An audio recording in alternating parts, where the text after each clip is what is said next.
aming Panginoon at Tagapagligtas na si Kristo Jesus. Amen. Amen. Thank you very much. At mali na kayo po. Again, 1 Thessalonians chapter number 5, verse 1 to 11.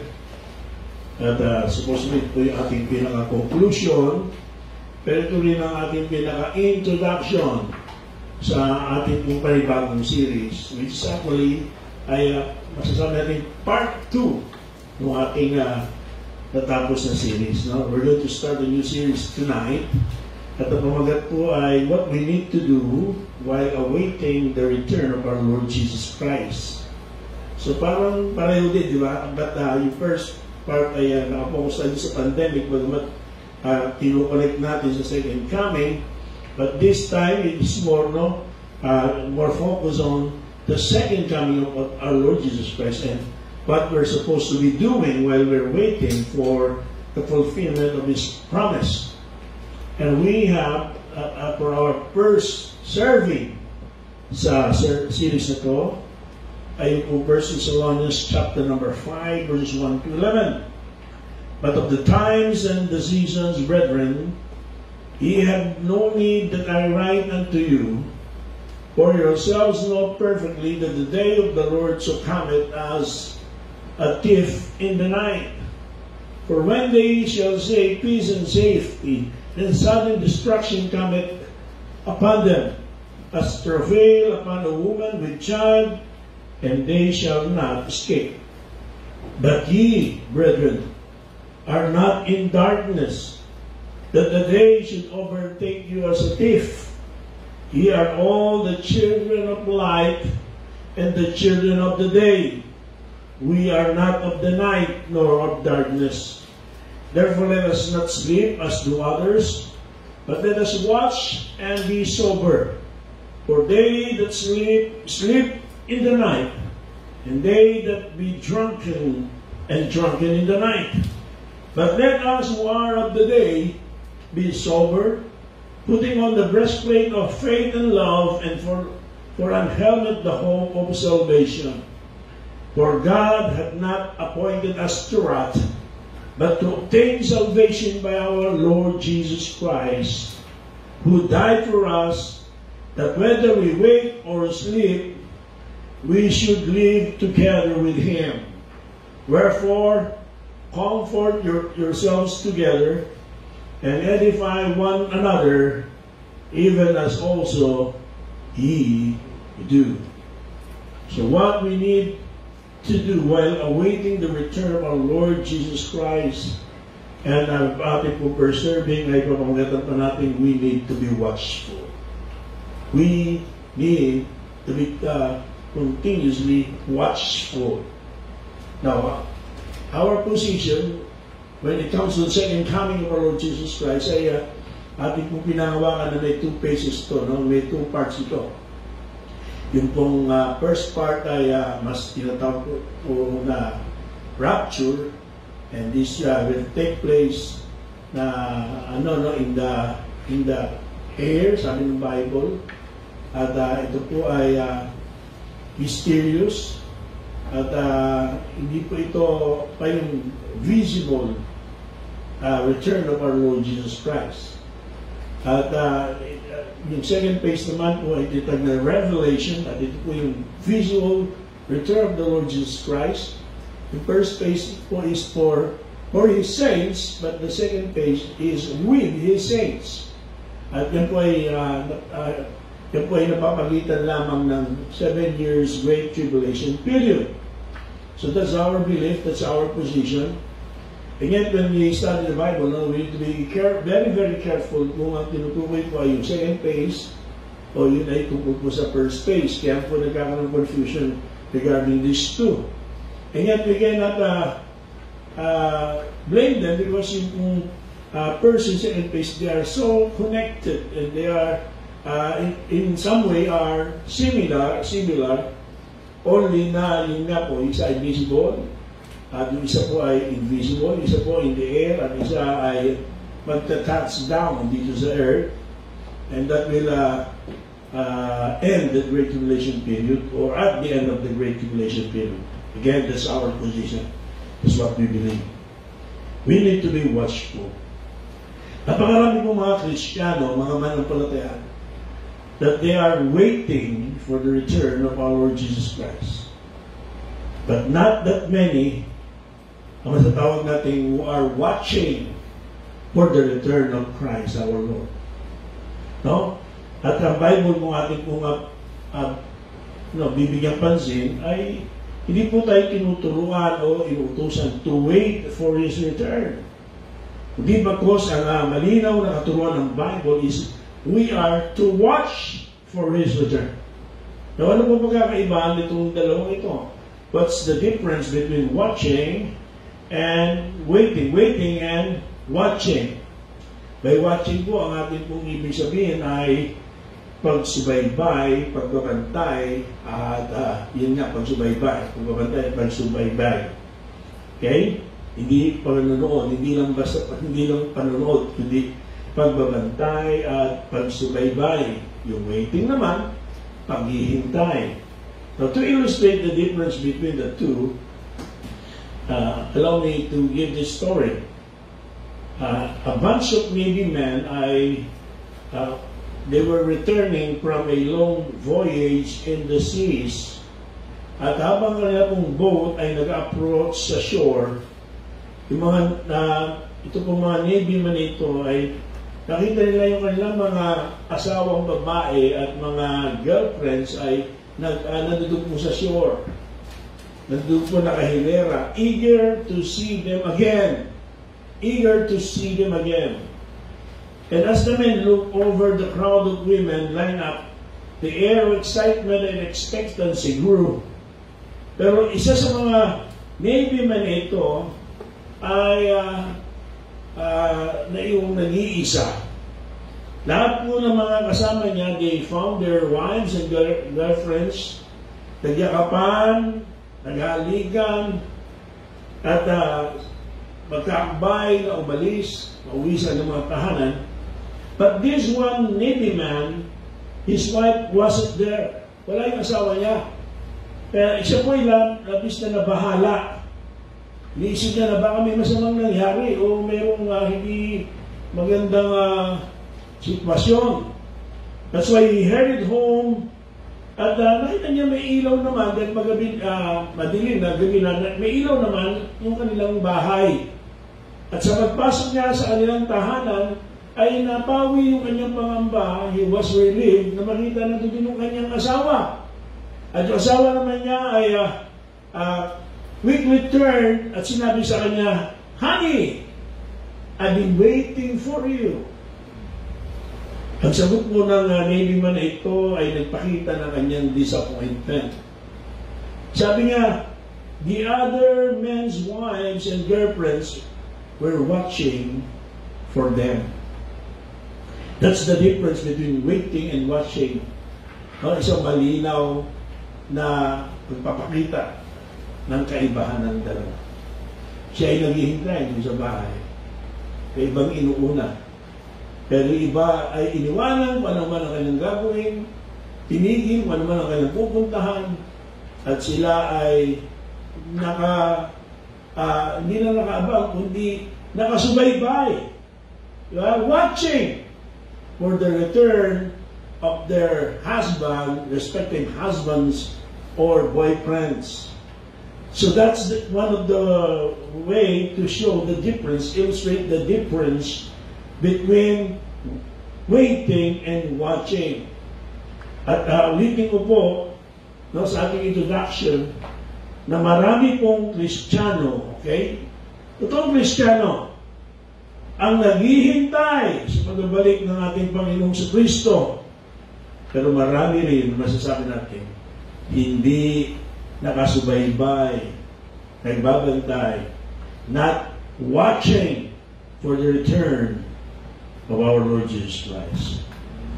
What would you rather have kapag umatake ang kalaban? No? Umatake ang kalaban sa ating bansa, God forbid.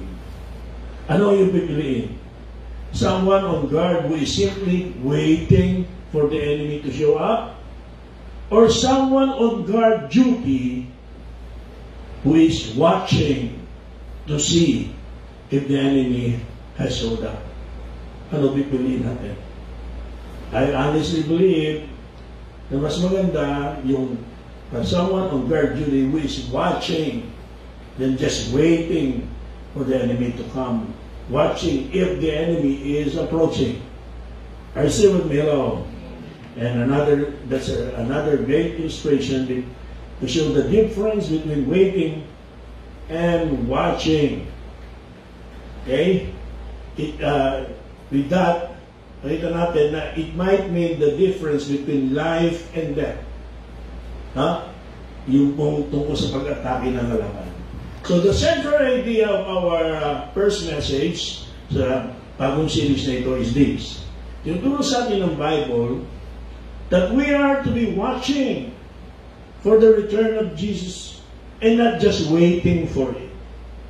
Yung mga those who watch for it will keep themselves alert and self-controlled, while those who simply wait may slip into sloppy business with other things and let their priorities slip. So ito po, importante makita natin yung kaibahan sa pagitan ng dalawa. Well, dito po sa verses 1 to 3 ng 1 Thessalonians at din sa aklat ng Mark chapter number 13.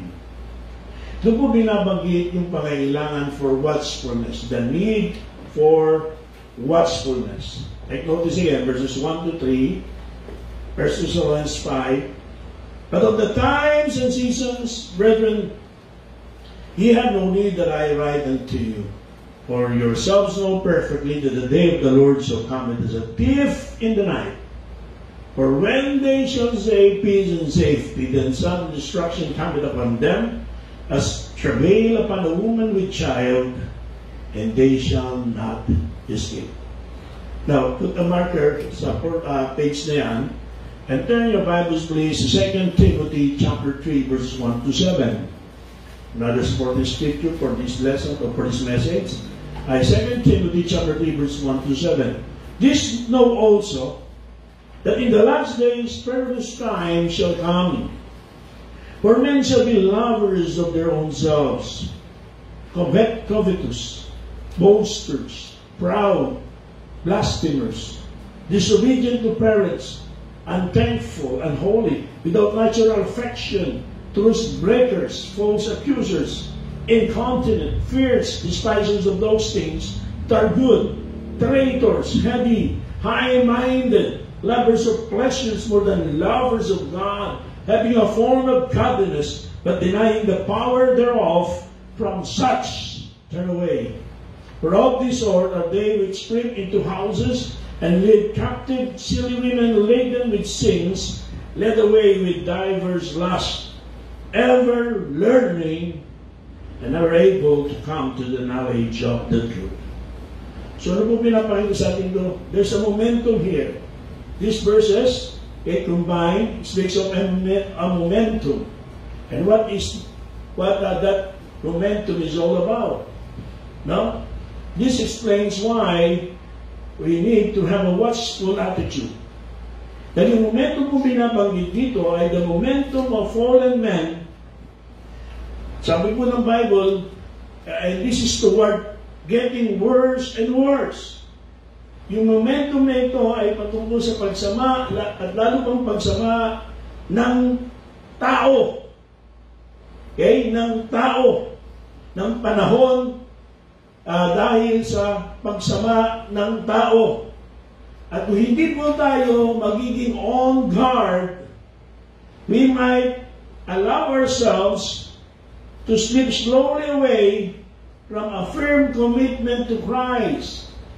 Napakatindi po ng tendency nito at it could influence us, it could cause us to slip away, not immediately, not quickly, totally, but slowly away from our firm commitment to Lord Jesus Christ if we will not be on guard. At ito po pinupunto sa atin dito ni Apostle Paul. Sinabi niya that the Lord Jesus will come like a thief in the night. Okay? Gaya ng magnanakaw sa gabi. At ano po layunin? To emphasize how those outside of Christ will be caught off guard. Yung hindi po mananampalataya, sila po yung mabibigla at magaganap ito na hindi nila inaasahan at sila hindi nakahanda. If somebody reported that sa area nyo ay may papasok na magnanakaw, sa business mo ay meron parang nagbantang papasok at nakawan, what will you do? No? Kung hindi mo kaya na ikaw yung magbantay, you will hire somebody, diba, to guard your business, your properties, your house, or in order to protect it dun sa nabalitaan mong may plano na magnakaw sa iyong tahanan o negosyo.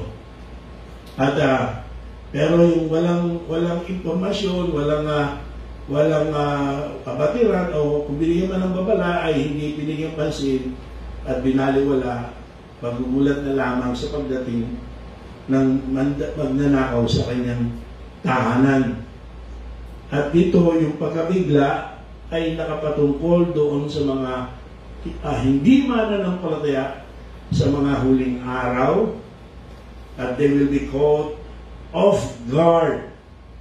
At yung pong illustration na isa pa na ginamit dito ni Apostle Paul under the inspiration of course of the Holy Spirit, yung woman in labor, ay ipang ilarawan yung katotohanan that the return of Jesus Christ is a fact of certainty. Mangyayari ito, magaganap ito, walang pasubaling ito ay matutupad. Kung paano yung isang buntis, ang kanyang labor pains ay patunay na lalabas na yung bata sa kanyang sinapupunan, na siya ay manganganak na, di ba, yung buntis. So with the wrath of sin, yung mga sitwasyon na nangyayari ito sa ating paligid, hindi lang itong pandemic na ito, kundi yung patuloy na pagtindi ng kasalanan sa mundo. Meron mo pagtindi ng kasalanan sa mundo? Opo. No? Yung mga dating nangingingi at sila'y nagtatago ng mga homosexuals o LGBTQ, RSTUBWHYC, wala po ang dami yan eh. Sila ngayon yung mga lantaran at matatapang. Sila yung mga makikita natin sa halos araw-araw sa telebisyon. Sila ngayon yung mga may karapatan. At yan po, isa lang halimbawa yan. Hindi lang naman yan. No? Hindi lang dun tayo tumututok. Kundi yung pagtindi ng kasamaan na mga dati ay kinukundina ng nakararami sa mundo, pero ngayon ay hindi lamang binabaliwala, kundi pinagtatanggol pa at ipinaglalaban ng nakararami. At yan po ay patunay, yan po ang tinatawag nating labor pains. Labor pains. Na patunay na ang Panginoon ay higit ng malapit dumating kaysa sa panahon nila Apostle Paul at mga nandaang panahon. Okay? Ito pong increasing sin, increasing measure of sin around the world is the labor pains that prove that the soon coming, that Christ our Lord is coming sooner than before. So ito po yan.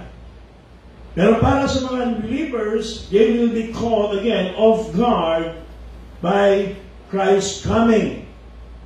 But for those watching, okay, so of course, no, yung mga Kristiyano, for the return of Jesus Christ, this will not be a great surprise. This will not be a great surprise, no? Paul describes these last days, sa letter niya kay Timothy, perilous times or terrible times. At binanggit nga dyan, people will be lovers of self, okay, money, boastful, proud, abusive, disobedient to parents, mga ungrateful, unholy, without love, unforgiving, slanderous, without self-control, brutal, treacherous, conceited, lovers of pleasures more than lovers of God, having form of godliness but denying its power. These are depraved minds. No? People of depraved minds. And while the Apostle Paul clearly meant na yung last days is to be from the time of Christ's first coming until His second coming. So kasi nung first century pa ito eh. So para hindi po tayo confused, ang tinutukoy niyang last days ay pasimula po doon sa first coming of our Lord Jesus Christ hanggang sa second coming of our Lord Jesus Christ. At dito pinapakita po yung increasing measure of these attributes of ungodliness habang mas napapalapit ang pagbabalik ng muli ng ating Panginoong Kristo. Mas titindi yung kasamaan. Ironically, during those last days, sabi po ng mga talata, binasa natin, ating pinagbubulayan, ang mga tao sa mundo will think things are really getting good than before. They will be thinking peace and safety. Kaya pa na ngayon, kasi mas pataas na yung technology at nasusunod na yung gusto natin. Hindi na nila tayo pwedeng pagbawalan. Hindi na yung Bible ang nasusunod. Hindi na yung inimbentong Diyos ng reliyon para matakot ang tao. Mas payapa na tayo ngayon, nakakalantad na mga bakla, kaya nang ipalaglag ng mga nabuntis, yung ayaw nilang sanggol, at iba pang mga kasamaan. Pinapakita po na habang papalapit ang pagdating ng Panginoon ay mas titindi pa liban sa mga bagay na ito na ating kinalulukot na. Pero ito yung tinuturing nilang kapayapaan, karapatan, kaligtasan. Pero sabi ko ng Bible, while these people are saying peace and safety, destruction will come on them suddenly. Yung pong Greek construction ng word na say is a present subjunctive. Nang ibig sabihin po, they will be saying peace and safety at the very moment that doom comes upon them.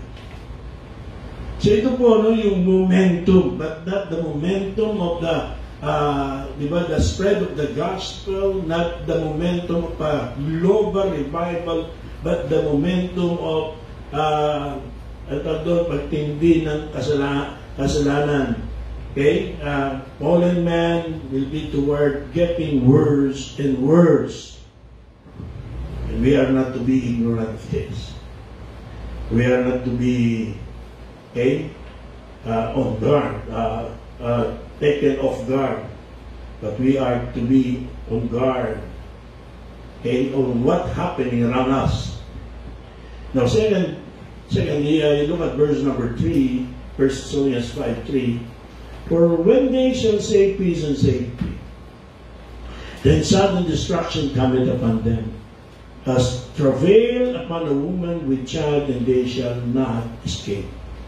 Look how these people are mesmerized. Not only that there will be a momentum of the depravity, but also people will be mesmerized. Ano ba yung mesmerized, no? I consulted yung dictionary, at ito yung nice nga natin makita rito, to maintain alliteration. Yung beguiled. By mesmerized, we mean beguiled or hypnotized.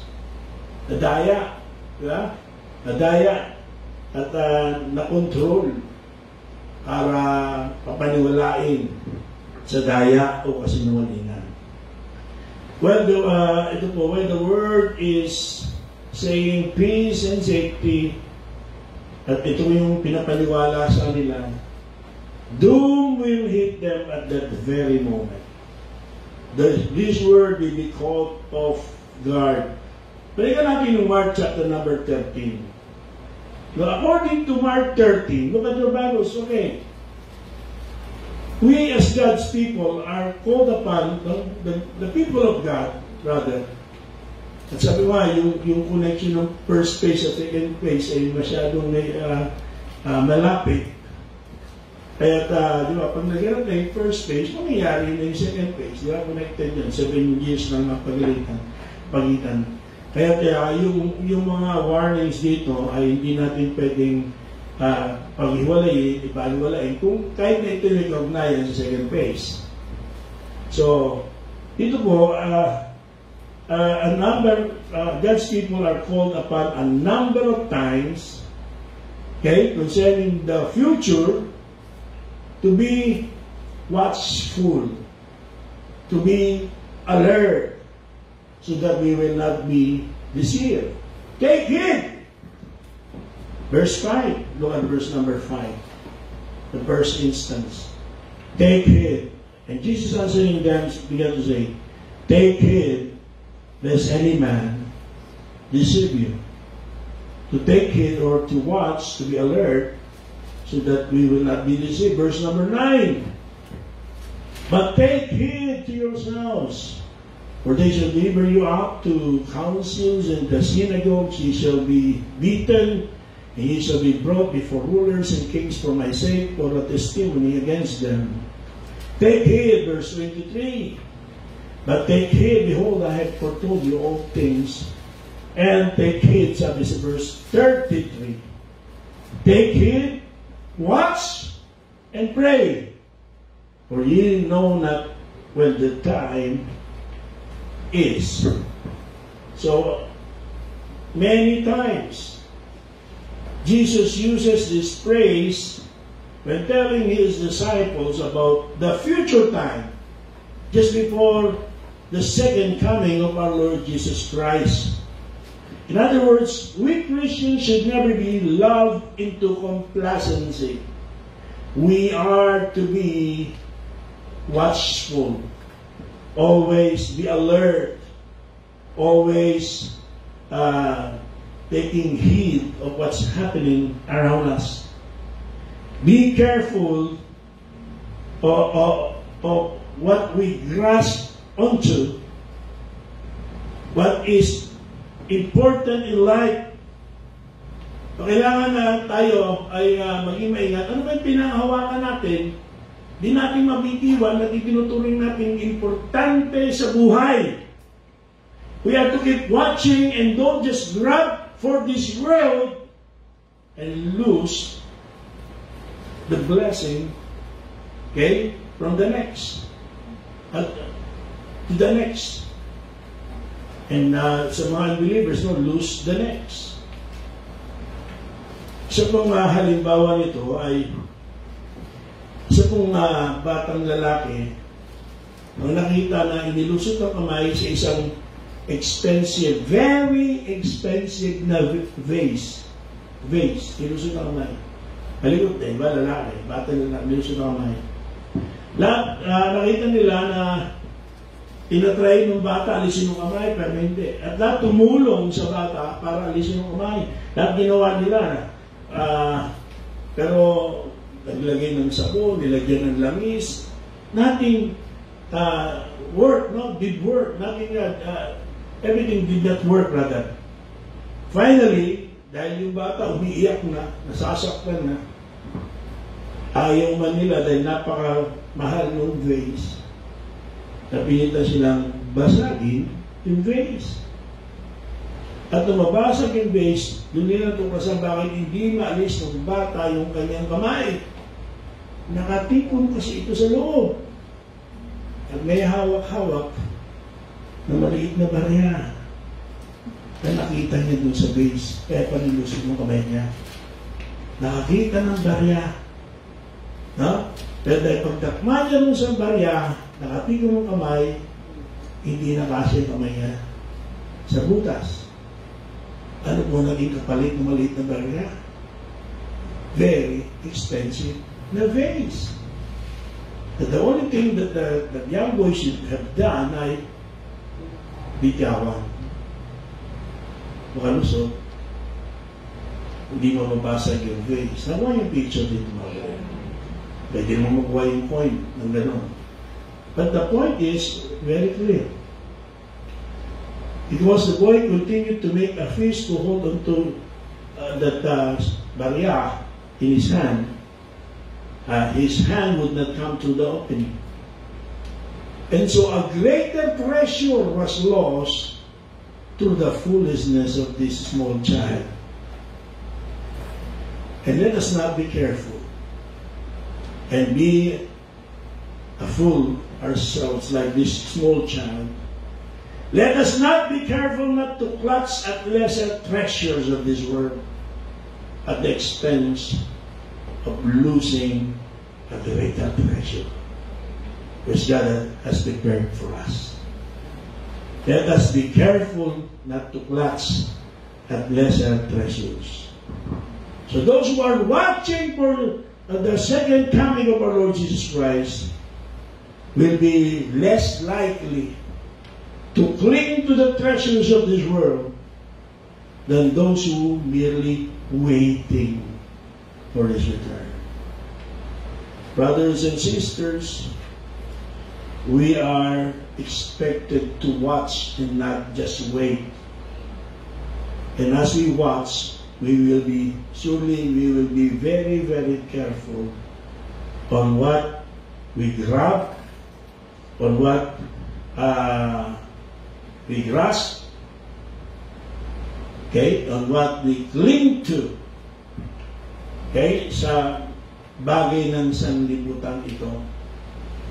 Dahil sabi ng Bible, at natin, hindi yun pwedeng tumbasan. Diba? Ang kalwalatian, inihanda ng Panginoon para sa atin. So, hindi po natin matatapos ngayon. Next meeting ay pag-usapan natin yung nature of watchfulness. But the need for watchfulness, I hope and pray ay nakuha natin, no? Bakit kailangan? Kasi lalo itong nagsasama ang mundo at lalong titindi ang tukso, ang ino-offer ng mundo habang tumatagal. Pero tingnan natin yan bilang labor pains. Ibig sabihin, wala na tayong panahon para magbabanjing-banjing pa. Wala tayong panahon para magpabaya pa.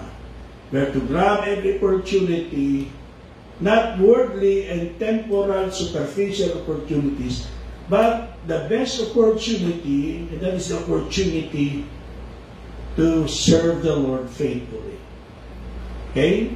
To do His will, to keep on worshiping God and serving God. And that is what should be our conviction, since we know that the Lord Jesus Christ is coming sooner than before. Hello? Amen. Medyo gabi na kasi tayo, kaya tayo po ay tumayo na at tutuloy na lang natin ito next week. Lord, our Heavenly Father, we thank you for reminding us once again of the imminent return of our Lord Jesus Christ. And thank you for warning us of the danger